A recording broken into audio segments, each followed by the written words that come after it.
guitarist Dr. No. How you doing? And bassist Darryl. What's up? Now, when you guys started out, you're known now as a kind of a cross between reggae and hardcore, for want of a better comparison. When you started out, you came from a jazz fusion background. Is that right? We're just basement fusion. Basement fusion? Yeah, basement fusion. Like, we down in the basement as a teenager jamming. Now, what made you switch over to the hardcore sound? Signs of the times, basically. We had this rebel... We had something we wanted to say. And in basement fusion, we really couldn't express what we wanted to say. And it was basically signs of the times, because these are hard times we're living in. You know, the youths have to yell out. Now, you started out in D.C., and you were there for several years before you made the move to New York. And what made you move? D.C.'s for politicians and restaurant owners, really. We played enough there, you know. We played a lot in Washington. We had a hard time playing down there. We mostly played like basement parties and stuff like that. They actually banned us. Yeah. So we said, all right, we'll go up to New York. We don't want to stop at Philly or Baltimore or something like that. So we just said, all right, we'll go up to New York. Now, why were you banned? Why did that happen? This is when, I guess in those days they called it punk rock. I don't like to really use classes and whatever. This was in the beginning days when the new music was coming over to America, and a lot of the promoters and the club owners and whatever, nobody really understood the music, which is true in rock and roll from ever since, or anything different. People usually take the negative response. And that's what they did. And it was only 3 clubs at the time, and each club owner knew each other, and we played at one club, and it's like, oh, you guys entice rats, and you make people jump up. In those days, it was pogoing, instead of slamming, creepy crawling, and whatever. It was like, you guys going and causing riots, and blah, blah, and one calls the next one, and it's like, well, sorry, guys, we can't play anymore. And we said, sorry, we're going to leave. And so you came up to New York. Well, that's all the old days. Right now, you guys have a new album called Quickness. And when we come back, we're going to talk about that and also watch your new video. Stay right here for more of Bad Brains.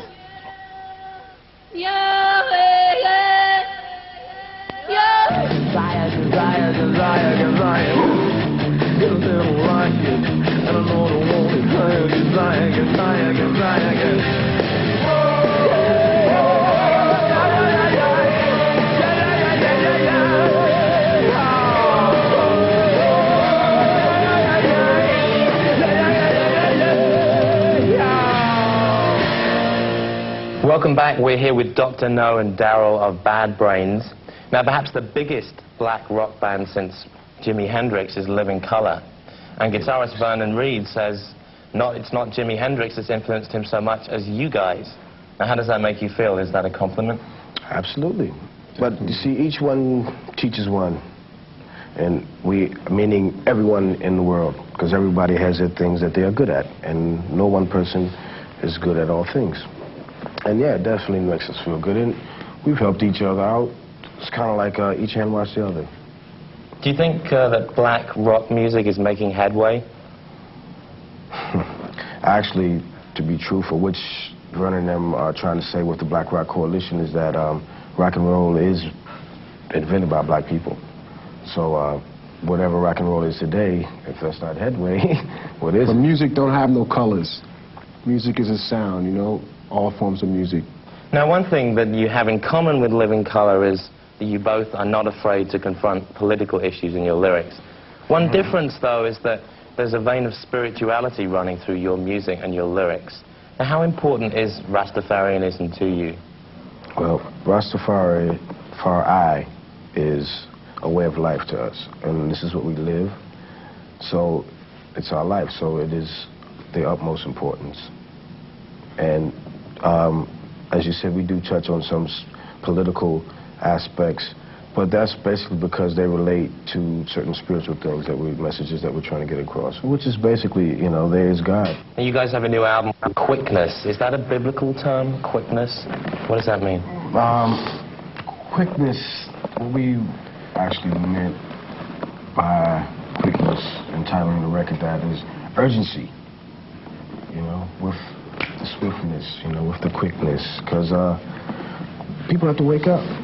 In the 90s, it's the 90s, and, you know, we got a lot of things to do, and we are the ones inheriting this earthly situation here, which is, we all know, is not too stable. And urgency as far as awareness and consciousness, you know. And right now you're waking people up with a video called Soulcraft. What's this song about?